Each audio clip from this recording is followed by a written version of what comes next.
دوست من سلام، امیدوارم که حالتون عالی باشه. این جلسه اولین جلسه رایگان ما در رابطه با مطالعه و یادگیریه و خیلی دوست دارم که تو این جلسه یه سری مطالب پایه‌ای رو در رابطه با مطالعه و یادگیری با همدیگه بررسی کنیم، چون که متاسفانه نظام آموزشیمون هیچ وقت به این موضوعات رسیدگی نکرده و همین موضوع هم باعث شده که خیلی از ماها نسبت به مطالعه بی‌علاقه باشیم. ولی بهتون قول میدم اگه شما این مطالب رو به خوبی یاد بگیرین، مطمئناً که مطالعه جذاب و لذت بخشی رو تجربه خواهید کرد. اما باید بگم که توی این دوره رایگان میخوام با همدیگه چند تا موضوع خیلی مهم رو بررسی کنیم. اولین موضوع بحث تندخوانی هستش، چون که ما تو دنیایی داریم زندگی میکنیم که هر روز از هر جهت در حال رشده و ما برای اینکه عقب نمونیم نیازه که سرعت مطالعه خودمون رو بالاتر ببریم. موضوع دوم هم موضوع حافظه هستش، یعنی اون چیزایی که ما یاد میگیریم کجا باید نگه داریم، چجوری باید نگه داریم و از همه مهمتر موقعی که بهشون نیاز داریم چجوری باید مجددا اونا رو به یاد بیاریم. این موضوع خیلی مهمیه که با هم دیگه یاد خواهیم گرفت. موضوع بعدی هم که خیلی مهمه روش صحیح مطالعه است، چون که دیگه روش‌های سنتی مطالعه به درد نمیخوره و یه جورایی میشه گفت که از رده خارج شدن. موضوع بعدی هم اصول یادگیری هستش که حتما باید یاد گرفته بشه. اینکه شما توی کدوم یکی از این دسته ها قرار دارین، دیداری هستین، شنیداری، لمسی و یا جنبشی. منظورم اینه که اصلا میدونید کانال ترجیحتون چی هستش و اگه میدونین چجوری باید ازش استفاده کنیم. و در نهایت موضوع آخر هم مبحث تمرکز حواس هستش که با هم دیگه چند تا تکنیک فوق‌العاده رو مرور خواهیم کرد. اما قبل از اینکه وارد مبحث اصلیمون بشیم، البته میخوام یه سوالی رو داشته باشم و اونم این که مطالعه چی هستش و تعریف شما از مطالعه چیه؟ چرا این سوال رو میپرسم؟ به خاطر اینکه خیلی از افراد سالهاست که دارن مطالعه میکنن ولی هنوز جوابی برای این سوال ندارن. پس خواهش میکنم اگه شما هم جوابی برای این سوال ندارین، با دقت کامل ادامه فیلم رو تماشا کنید. مطالعه یه فرایند 7 مرحله‌ایه که اگه شما تمامی مراحلش رو به درستی انجام بدید، مطمئنا یه مطالعه بی‌نظیر رو تجربه خواهید کرد. اما حالا این 7 مرحله چیا هستن؟ مراحل 7گانه مطالعه شامل شناخت، جذب، درک، دانش، به یاد سپاری و فراخوانی اطلاعات و در نهایت کاربرد یا ارتباطه. من خیلی مختصر و مفید هر کدوم رو براتون توضیح بدم.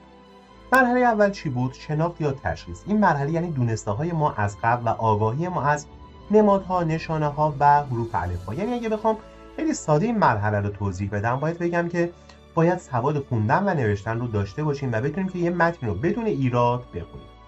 اما مرحله بعدی مرحله جذبه، به این معنی که نور از یه منبع به کتاب ما میتابه و بازتاب اون نور به چشمای ما میرسه و چشمای ما هم توسط عصب‌های بیناییمون این پیام رو به مغزمون ارسال میکنه و مغز ما هم اطلاعات رو تجزیه و تحلیل میکنه و ما میتونیم که صفحه کتاب رو ببینیم. معمولا افرادی که قدرت بینایی سالمی دارن توی این مرحله مشکلی ندارن. اما مرحله بعدی مرحله درک هستش. توی این مرحله ارتباطی بین نوشته ها و سایر اطلاعات ما برقرار میشه، یعنی ما میفهمیم که چه چیزی رو خوندیم. این اتفاق هم توسط برقراری ارتباط بین چیزایی که خوندیم با چیزایی هستش که از قبل میدونستیم.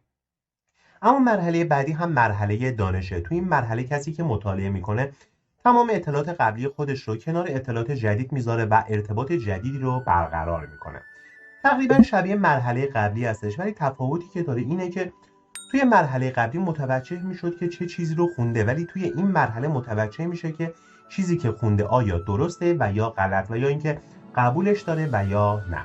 یه مثال میزنم، مثلا شما جایی بخونید مثلا که جمعیت ایران 100 میلیون نفره، شما متن رو فهمیدین اما اطلاعات قبلی شما بهتون میگه که نه، جمعیت ایران هولوش 81 میلیون نفره و با توجه به همون اطلاعات قبلی چیزی که خوندین رو قبول نمی‌کنین و رد می‌کنین. اما اگه یه جای دیگه مثلا بخونین که جمعیت ایران مثلا تا 5 سال دیگه به این آمار میرسه، این بار اطلاعاتی رو که خوندین رو تایید می‌کنین.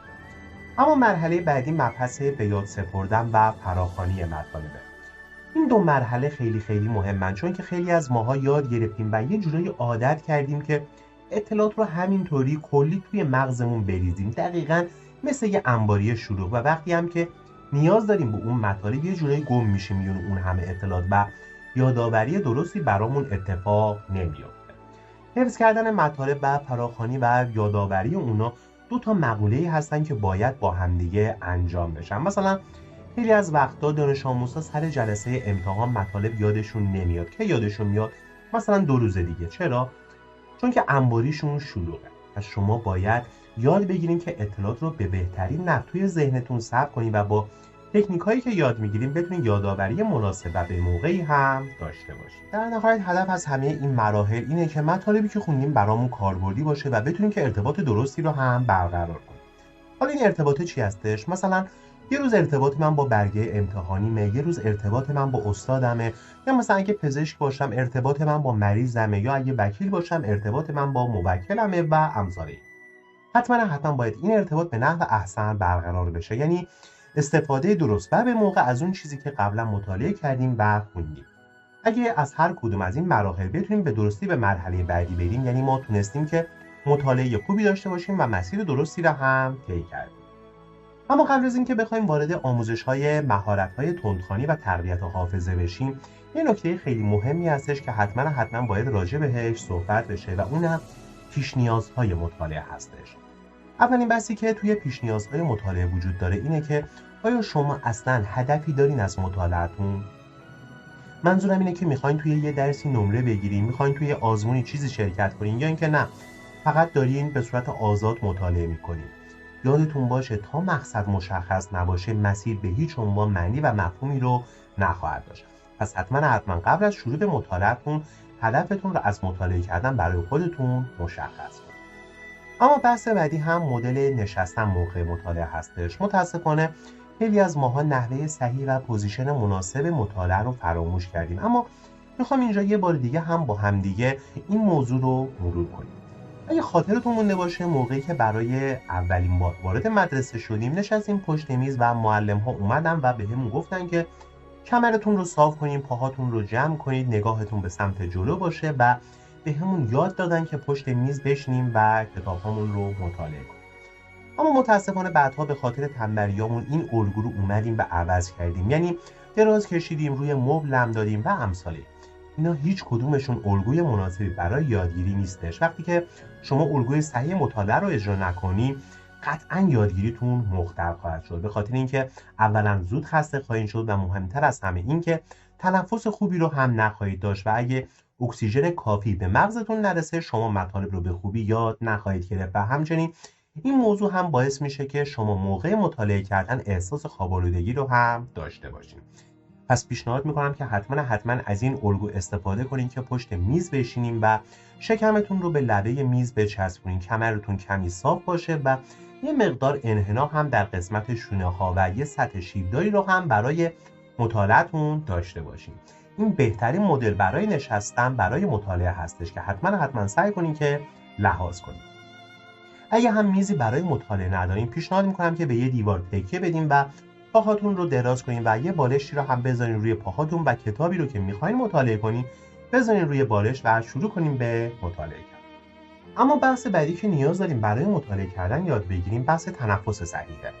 مغز ما با اینکه تقریباً 2% وزن بدنمون رو تشکیل میده ولی نزدیک به 1/4 اکسیژن رو مصرف میکنه و این در حالیه که موقعی که میخوایم یه کار فکری مثل مطالعه کردن انجام بدیم حتی تا 40% هم میرسه و ما متاسفانه با این تنفس غلطی که انجام میدیم قادر نیستیم که این حجم از اکسیژن رو همیشه در اختیار مغزمون قرار بدیم. بهترین کار اینه که ما سیستم تنفسی خودمون رو عوض کنیم. این سیستم تنفسی هم تنفس دیافراگمی هستش، یعنی اینکه موقع نفس کشیدن به جای سینه شکممون بالا و پایین بشه. اما بحث بعدی هم بحث تن‌آرامی یا ریلکسیشنه. منظورم اینه که وقتی یه کار سنگینی انجام میدیم یا اینکه کلی استرس داریم نمیتونیم بشینیم و مطلبی رو یاد بگیریم. مغز شما توی این حالت تمام تلاش خودش رو میکنه تا در وهله اول شما رو بتونه که آروم کنه. تقریبا نیم ساعت طول میکشه تا شما به این آرامش برسید. پس لطفاً تکنیک‌های تن‌آرامی و ریلکسیشن رو یاد بگیرید و روی خودتون اجرا کنید. منظورم یه مدیتیشن خیلی ساده هستش. کافیه یه جا بشین و یا اینکه دراز بکشین و چند تا نفس عمیق بکشین و به مغز خودتون فرمان آرامش بدین. مغز شما این فرمان رو دریافت میکنه و شما رو برای کار بعدی که یادگیری و مطالعه هستش آماده میکنه. اما بحث بعدی شرایط محیطی هستش. جای خیلی شلوغ جای مناسبی برای مطالعه نیستش و جالب بدونید که جای خیلی ساکت و ایزوله هم جای مناسبی نیست. شما باید توی محیطی بشین و مطالعه کنین که نظم عمومیش برقرار باشه، یعنی نور کافی داشته باشه و دماش هم مناسب باشه. هر کدوم از اینا اگه نباشه میتونه که تمرکز شما رو موقع مطالعه کردن از بین ببره و یادگیری شما رو هم مختل کنه. اما موضوع آخر هم روش‌های اصولی مطالعه هستش که حتما باید یاد بگیریم. این که مثلا ادبیات و شعر رو چجوری باید مطالعه کرد، فیزیک رو چجوری باید خوند، فلسفه و یا زبان رو چجوری باید مطالعه کرد. هر کدوم از اینها روش‌های مخصوصی داره که با همدیگه مرور خواهیم کرد. به عنوان نکته آخر این جلسه‌مون هم بگم که توی مبحث تقویت ذهن و مغز یه سری میانجی‌های عصبی وجود دارن که باعث میشه ذهن ما تقویت بشه و میزان یادگیری ما هم بالاتر بره. حالا این هورمون‌ها که استیلکولین و نورابینفرین و دوپامین هستن چی هستش؟ اینجا نمیخوام زیاد واردش بشم، فقط تا اینجا بدونین که هر وقت که میزان ترشح این هورمون‌ها پایین‌تر بیاد، سطح یادگیری هم به همون نسبت پایین‌تر بیاد. البته یه موضوع دیگه هم وجود داره و اونم مدت زمان یادگیریه، به این شکل که نهایتاً تا 20 دقیقه ما میتونیم که یه مطلبی رو یاد بگیریم و بعد اون دیگه یواش یواش میزان یادگیری ما پایین‌تر بیاد. به خاطر اینکه همچین اتفاقی براتون نیفته میخوام یه تمرین فوق‌العاده‌ای رو خدمتتون توضیح بدم. تمرین به این شکله که دست راستتون رو به این شکل بگیریم و دست چپتون رو هم به این شکل بگیریم و سعی کنین که جای این دوتا رو با همدیگه عوض کنیم. انجام دادن این تمرین باعث میشه که هم یه استراحتی کرده باشیم و هم باعث بالا رفتن ترشح اون هورمون‌ها میشه و شما میتونید مطالب رو به راحتی یاد بگیریم. پس از این به بعد هر وقت که خواستین یه مطلب جدید رو یاد بگیرین، سعی کنین که بعد یک ربع مطالعه و یا یادگیری حتما این تمرین رو چند دقیقه انجام بدید. خب جلسه اولمون همینجا تموم میشه. تو این جلسه من سعی کردم که نکاتی رو بهتون بگم که رعایت کردن و استفاده از اونها بهترین حالت رو توی مطالعه و یادگیری بتونه برای شما ایجاد کنه. توی جلسات بعدی وارد مباحث اصلی یعنی تندخوانی و تقویت حافظه میشیم و به مرور زمان شما تکنیک هایی رو یاد خواهید گرفت که هم بتونه سرعت مطالعه شما رو بالاتر ببره و هم بتونه که حافظه و تمرکز خوبی رو هم براتون بسازه. ازتون خواهش میکنم که نظرات خودتون رو حتما برام بنویسین و این کلیپ رو هم برای همه دوستای خودتون ارسال کنید. ازتون بی‌نهایت ممنونم.